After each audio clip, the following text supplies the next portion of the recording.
আসসালামু আলাইকুম। শুল্ক নিয়ে যুক্তরাষ্ট্রের সাথে দর কষাকষি করে এ পর্যন্ত বাংলাদেশ কোনো সুবিধাজনক অবস্থায় আসতে পারেনি। মাত্র 2% কমাতে পেরেছে। এতে বাংলাদেশের ব্যবসায়ীদের কোনো ফায়দা হচ্ছে না। ব্যবসায়ীরা হতাশ হয়েছে, ইউনূস সরকারের ওপর ভরসা রাখতে পারছে না। বাংলাদেশ থেকে ভালো অবস্থানে আছে চীন ও ভিয়েতনাম। ভিয়েতনাম 20% কমাতে সক্ষম হয়েছে। দর কষাকষির সময় 1 আগস্ট পর্যন্ত বেঁধে দিলেও এই 3 সপ্তাহে ইউনূস সরকার সুবিধাজনক অবস্থায় যেতে পারবে বলে মনে করছে না ব্যবসায়ীরা। আর না পারলে বাংলাদেশের রপ্তানি খাতে বাণিজ্য বড় ধরনের সংকটে পড়বে, এমন আশঙ্কা প্রকাশ করছেন বিকেএমই এর সাবেক সভাপতি ফজলুল হক। ফজলুল হক একটি লেখা লিখেছেন প্রথম আলোতে। তার লেখার মাধ্যমে ফজলুল হক তার আশঙ্কার কথা প্রকাশ করেছেন। তিনি লিখেছেন, এটি এখন পর্যন্ত আমাদের জন্য মোটেও কোনো ভালো সংবাদ নয়। যদিও যুক্তরাষ্ট্রের এই অবস্থানকে প্রাথমিকভাবে চূড়ান্ত মনে হচ্ছে না, কারণ ডোনাল্ড ট্রাম্প তার চিঠিতে 1 আগস্ট পর্যন্ত চূড়ান্ত দর কষাকষির জন্য সময় দিয়েছে। আমার মনে হয় যুক্তরাষ্ট্র তাদের চাহিদা অনুসারে দ্বিপক্ষীয় বাণিজ্য চুক্তি বাস্তবায়নে চূড়ান্তভাবে আরেক দফা চাপ প্রয়োগ করল। অর্থাৎ শেষ পর্যন্ত অর্থাৎ বাংলাদেশ আমাদের যুক্তরাষ্ট্র দাবিগুলো মেনে নাও। যুক্তরাষ্ট্র বলছে এই দাবিগুলো বাংলাদেশকে মেনে নেওয়ার জন্য। এখন যুক্তরাষ্ট্রের এই চাপকে বাংলাদেশ কিভাবে মোকাবিলা করতে পারবে সে বিষয়ে আমরা অর্থাৎ ব্যবসায়ীরা বলতে পারছি না।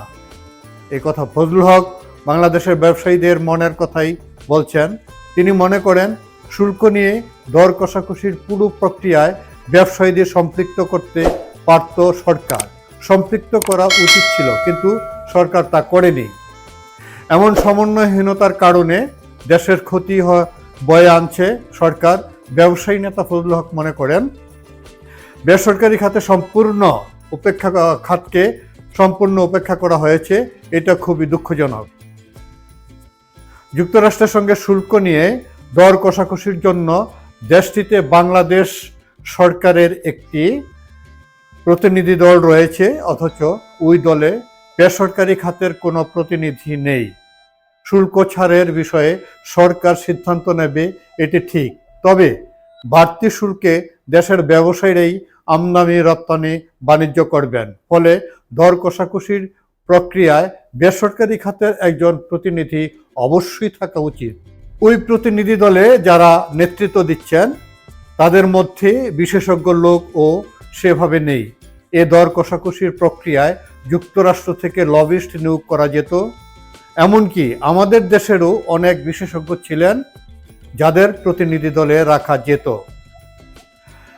শিল্পপতি ও ব্যবসায়ী নেতা ফজলুল হক মন্তব্য করেছেন, অন্তর্বর্তী সরকার ধারাবাহিকভাবে বেসরকারি খাতকে উপেক্ষা করে আসছে।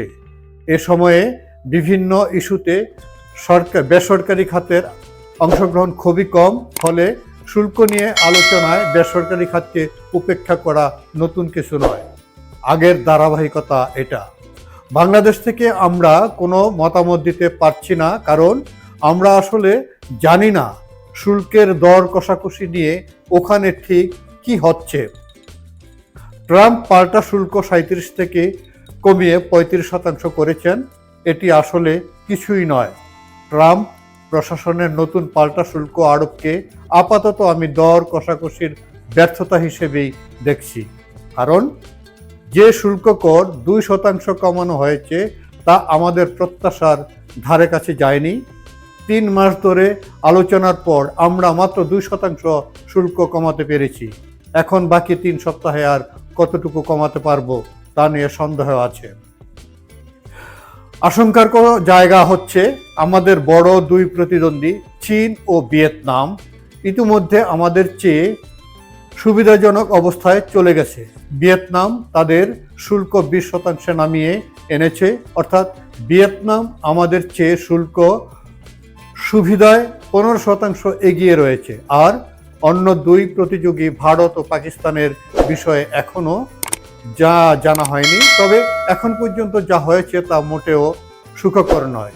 এ অবস্থায় আগামী কয়েকদিনের মধ্যে শুল্ক আলোচনায় আমাদের একটি বড় ধরনের উন্নতি ঘটাতে হবে। যেহেতু শুল্ক আলোচনার বিষয়গুলো আমরা বেসরকারি খাতের লোকেরা জানি না, ফলে বর্তমান পরিস্থিতিতে ঠিক কি সিদ্ধান্তে যাওয়া উচিত হবে তা বলা কঠিন। তবে আমি মনে করি সরকারের সামর্থ্যের সর্বোচ্চটা দিয়ে চেষ্টা করা উচিত। তবে রাষ্ট্রীয় স্বার্থের বা রাষ্ট্রের সামর্থ্যের বাইরে গিয়ে তো আমরা কিছু করতে পারবো না, কিন্তু সে ধরনের কোনো পরিস্থিতি থাকলে সেটিও সংশ্লিষ্ট অংশীজনদের জানানো উচিত। যা হোক, ট্রাম্পের পাল্টা শুল্কের বিষয়ে আমরা আসলে খুব বেশি এগোতে পারিনি, অর্থাৎ যে তিমিরে ছিলাম সেই তিমিরেই আছি। সামনের কয়েকদিনে শেষ পর্যন্ত যদি আমরা খুব বেশি ভালো দর কষাকষি করতে না পারি, সেক্ষেত্রে আমরা বড় ধরনের ক্ষতির মুখে পড়ব। যুক্তরাষ্ট্রের সর্বশেষ এ শুল্ক এটাই যদি অপরিবর্তিত থাকে, তাহলে সেটি দেশের জন্য একটা বড় ধরনের দুঃসংবাদ হিসেবে বিবেচিত হবে। পুরো অর্থনীতির ওপরই নেতিবাচক প্রভাব পড়বে। দর্শক, ভালো থাকবেন। আল্লাহ হাফেজ।